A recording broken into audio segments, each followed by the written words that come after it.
அத்தியாயம் 21. மலருக்காக பாரி பேசியதை ஜானகியால் சகித்து கொள்ள முடியவில்லை. எவ்வளவு நேரம்தான் அவரும் நல்லவர் வேஷத்தை கடைபிடிப்பது? அதனால் மகனின் மீதும் கோபம் கொண்டு பேசினார் ஜானகி. இப்ப எதுக்குடா நீ இந்த குதி குதிக்கிற? நான் கேட்டதும் உன்னோட அருமை மாமியார் அப்படியே நகையை அள்ளி போட்டுட்டாங்களா? ஒன்றும் போடாம தானே உன்னை அனுப்பியிருக்காங்க. இதுக்கே இம்பிட்டு பேசாத பாரி.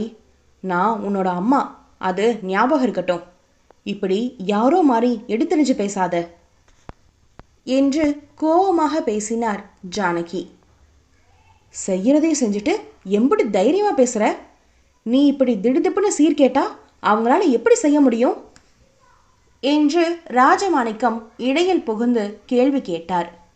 அம்மாவா போயிட்டனாலதான் இந்த அளவுக்கு பொறுமையா பேசிட்டு இருக்கேம்மா. நீங்க பேசுன பேச்சையெல்லாம் கேட்ட பிறகும் அவங்க நகையை போடாம இருந்திருந்தா நீங்க சும்மா விட்டு இருப்பீங்களா என்ன? அதான் உங்க பேச்சுக்கு பயந்தே எங்கேயோ கடன் வாங்கி அந்த நகையை அவங்க எனக்கு போட்டாங்க.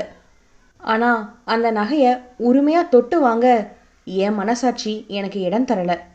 அதான் நகைக்கு உண்டான பணத்தை தந்துட்டு அந்த நகையை வாங்கிக்கிறதா சொல்லிட்டு வந்திருக்கேன். இப்ப கூட என் அம்மா இதெல்லாம் பண்ணியிருக்க மாட்டாங்க, இதெல்லாம் கனவா இருக்கணும்னு சொல்லி என் மனசு அடிச்சுக்குது. ஆனா நீங்க இப்பவும் தப்பா உணர்ற மாதிரியே இல்லை. மனம் உடைந்து பேசினான் பாரிவேந்தன். பாரி வேதனைப்படுவதையெல்லாம் கணக்கிலே எடுக்காது அவன் பணம் கொடுத்து வாங்க போவதாக சொல்லியதை மட்டும் மனதில் நிறுத்தி கொந்தளிக்க ஆரம்பித்தார் ஜானகி. என்னடா சொன்ன? பணத்தை நீ கொடுக்க போறியா? எந்த ஒரு நியாயம் இது? பொண்ணையும் இலவசமா கட்டி கொடுத்து இப்ப மருமகனோட பணத்தை வாங்கி உனக்கே சீர் செய்வாங்களாமா? நல்லா இருக்கே கதை.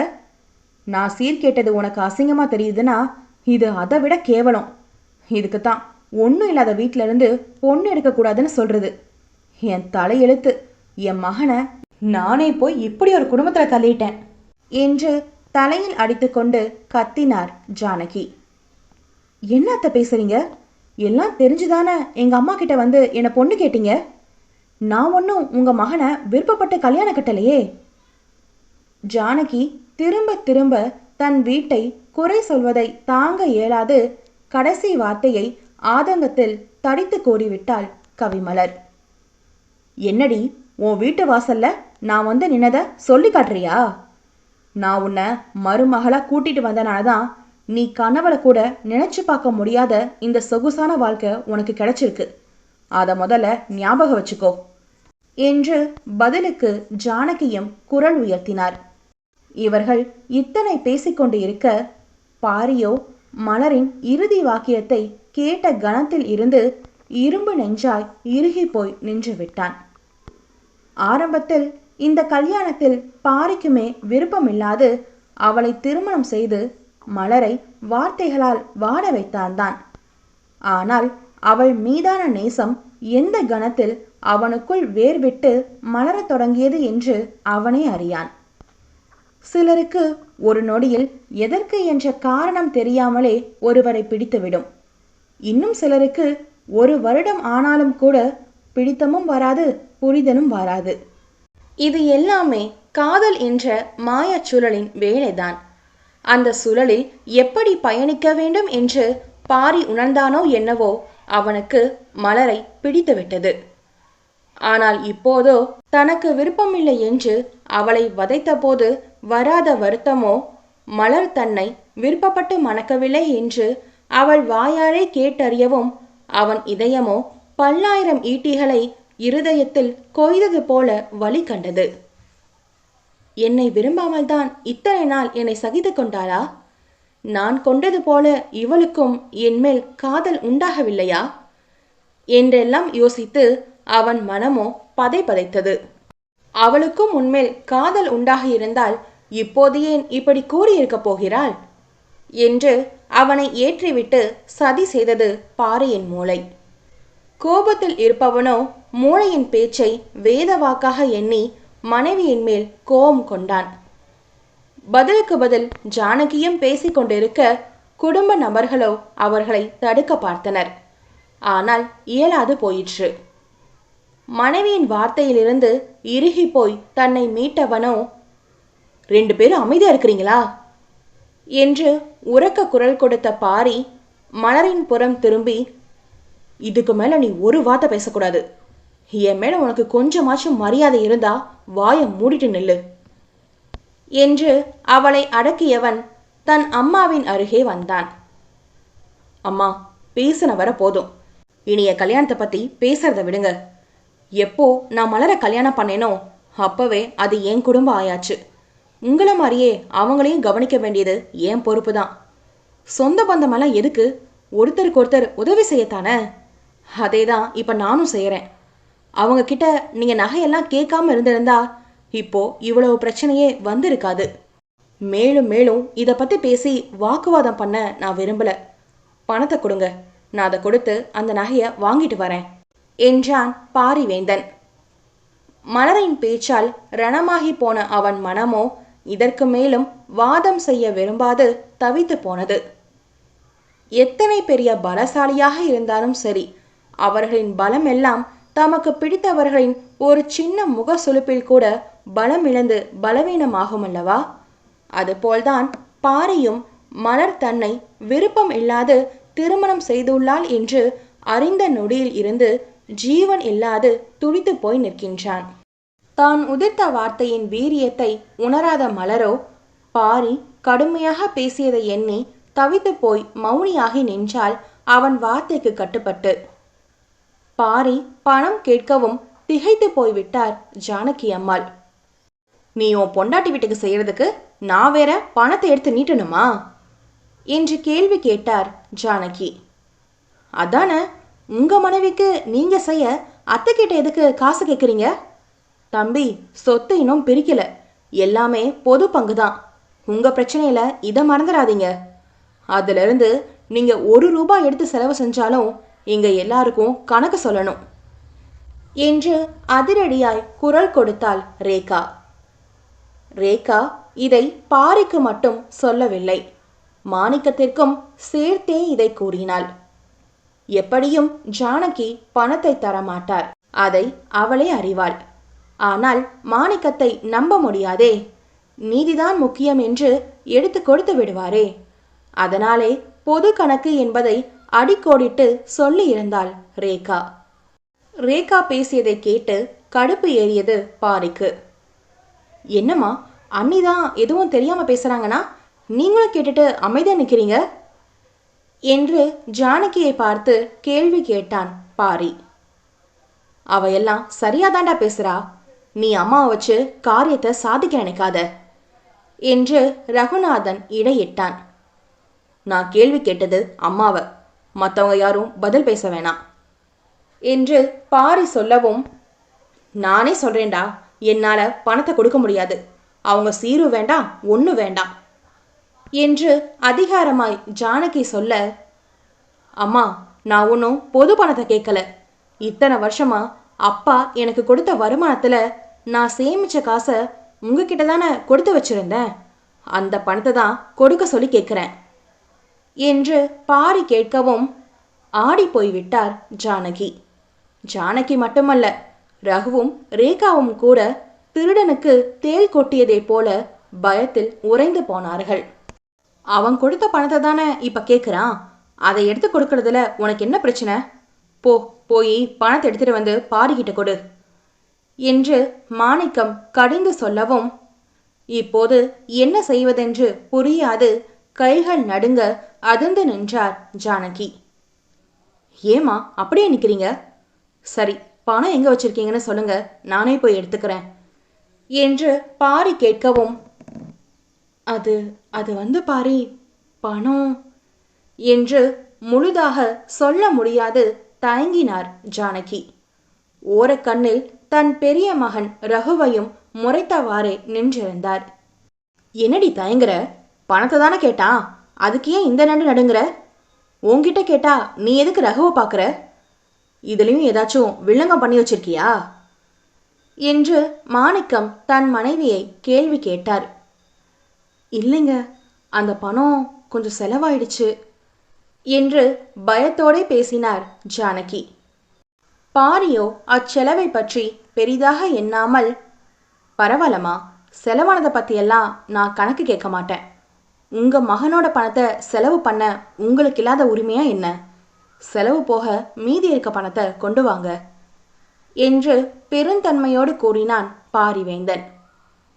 சொத்து இன்னும் பிரிக்காது இருப்பதால் மாதம் மாதம் மகன்களின் தொழிலில் லாபம் வருதோ இல்லையோ இருவருக்கும் பொதுவாக ஒரு தொகையை சம்பளமாக கொடுத்து விடுவார் மாணிக்கம். அப்படி கொடுத்த பணத்தின் ஒரு பகுதியை வயலுக்கு தேவையான உரம் மற்றும் இதர செலவுகளுக்கு பயன்படுத்தி கொண்டு அதில் வரும் மீதியை சேமிப்பாக சேர்த்து வைத்து தன் அம்மாவிடம் கொடுத்து வைத்திருந்தான் பாரி.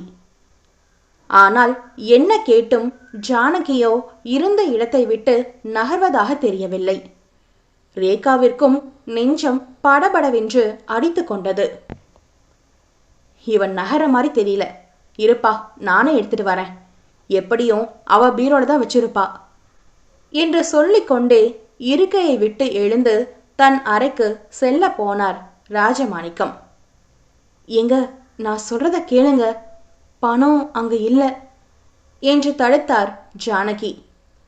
அப்போ வேறெங்கம்மா இருக்கு? தம்பி நான் சொல்லுவேன், ஆனா நீ கோவப்படாம பொறுமையா கேட்கணும் என்று வேறு வழியின்றி சொல்ல ஆரம்பித்தார் ஜானகி. இங்கே ரகுவிற்கோ பதட்டத்தில் வேர்க்க தொடங்கியது. நம்ம ரகுவுக்கு அவன் பார்க்குற தொழில கொஞ்சம் நஷ்டம் வந்துடுச்சு. அதை அவனே சமாளிக்க பார்த்தான், ஆனா அவனால சமாளிக்க முடியல. அப்பாவுக்கு இது தெரிஞ்சா கோவப்படுவாருன்னு வெளியில எங்கேயோ வட்டிக்கு கடனெல்லாம் வாங்க பார்த்தான். குழந்தையும் வச்சுக்கிட்டு வருமானமும் பத்தாம தொழிலும் நஷ்டத்துல போறத பார்த்துட்டு இதெல்லாம் தாங்க முடியாம ரேகா தான் என்கிட்ட வந்து சொன்னா. அவளும் பிள்ளைய வச்சுட்டு அழுதுட்டு நிற்கும்போது எனக்கு என்ன பண்றதுன்னே தெரியல. ரகுவும் கெஞ்சி கேட்டான், நீ என்கிட்ட பணம் கொடுக்குற விஷயம் அவனுக்கும் தெரியும்ல, அதான் உன் பணத்தை கேட்டான். ஆனா நான் தரவே முடியாதுன்னு தான் சொன்னேன். ஆனா இவன் தான் லாபம் வந்ததும் அந்த பணத்தை எடுத்து உடனே கொடுத்துறேன்னு வாக்கு கொடுத்தான்.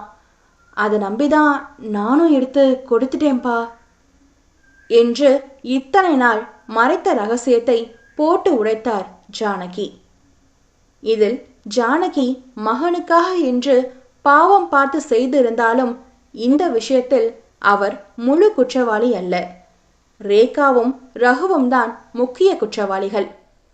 தங்கள் சுயநலத்திற்காக பாரியின் பணத்தை எடுத்து தர சொல்லி பக்குவமாக நாடகம் ஆடி இருந்தனர் கணவன் மனைவி இருவரும். தொழிலில் நஷ்டம் வந்தது என்னவோ உண்மைதான். ஆனால் அதற்கான பண தேவையை அவர்களே ஏற்பாடு செய்ய சிறு முயற்சியும் செய்யாது ஜானகியை வைத்து காய் நகர்த்தி இருந்தனர். எப்படியும் பாரிக்கு கல்யாணம் ஆகாது, அதனால் அவனுக்கு பெரிதாக எந்த செலவும் வரப்போறது இல்லை. பிறகு எதற்கு அவனுக்கு இவ்வளவு பணம்? வெளியில் கடன் வாங்குவதற்கு பதில் இதை பயன்படுத்திக் கொள்ளலாமே என்று கணவனுக்கு ஐடியா கொடுத்ததே ரேகாதான். ரகுவும் கீ கொடுத்த பொம்மை போல அவள் சொன்னதை கேட்டு சுயபுத்தி இல்லாது தலையாட்டி விட்டான். சுயபுத்தி என்று ஒன்று இருந்திருந்தால் ரேகா அவள் வீட்டில் இருந்து பணம் வாங்கி தனக்கு ஏன் உதவி செய்யவில்லை என்று கேள்வி கேட்டிருப்பான். ஆனால் அந்த அறிவுதான் அவனுக்கு இல்லையே. தன் வீட்டில் பணம் கேட்பதை கௌரவ குறைச்சலாக எண்ணினாள் ரேகா. அதுவும் அவளின் அண்ணன் மனைவியின் முன் தான் தாழ்ந்து போய்விடக்கூடாது என்றெண்ணியே அதை தவிர்த்தாள் ரேகா. ஜானகி கூறியதை கேட்டு அதிர்ச்சியில் உறைந்து போனான் பாரிவேந்தன். மலருக்கோ கணவனின் நிலை கண்டு உள்ளம் துடித்து போனது. ஜானகியை எண்ணி வெறுப்பானது மலருக்கு. பாரியின் அருகில் ஆதரவாய் வந்து அவள் நின்றாள். என்ன காரியண்டி பண்ணி வச்சிருக்க? எப்படி ஒரு பையனுக்கு நல்லதும் இன்னொரு பையனுக்கு கெடுதலும் உன்னால செய்ய முடிஞ்சது என்று வெறுப்பாய் கூறியவர் ரகுவின் அருகில் வந்து அவனை ஓங்கி அறைந்தார். என்ன பண்றீங்க மாமா என்று ரேகா சத்தம் போடவும் ஆவேசமாய் மருமகள் பக்கம் திரும்பியவர், கொஞ்ச நேரத்துக்கு முன்னாடி என்னம்மா சொன்ன? பாரி அவனோட பணத்தை கேட்டதுக்கு அது பொது கணக்குன்னு எவ்வளவு ஜம்பமா சொன்ன. அப்ப கூட உன் மனசாட்சி உறுத்தலையா? அவன் பணத்தை எடுத்து உங்க நஷ்டத்துக்கு செலவு பண்ணிட்டு என் பையனையே கேள்வி கேட்கறியா நீ? இப்ப அவன் பணத்தை எங்கிருந்து கொண்டு வந்து கொடுப்பீங்க? நஷ்டத்தை சரி பண்ண வழியை பார்க்காம அடுத்தவன் பணம் தான் இருக்கேன்னு அசால்ட்டா இருந்திருக்கீங்க, அப்படித்தானே என்று சரமாரியாக கேள்வி கேட்டார் ராஜமாணிக்கம். அப்பா என்று ரகு பயந்து கொண்டே பேச வர, மாணிக்கம் முறைத்த முறையில் அடங்கி போய்விட்டான் ரகுநாதன். பாரிவேந்தனோ தன் அம்மாவையே உணர்ச்சியற்ற பார்வையில் பார்த்திருந்தான். அவரை நம்பிதானே கொடுத்தான். அண்ணனுக்கு கொடு என்று சொன்னால் அவனே மனம் உவந்து கொடுத்திருப்பானே.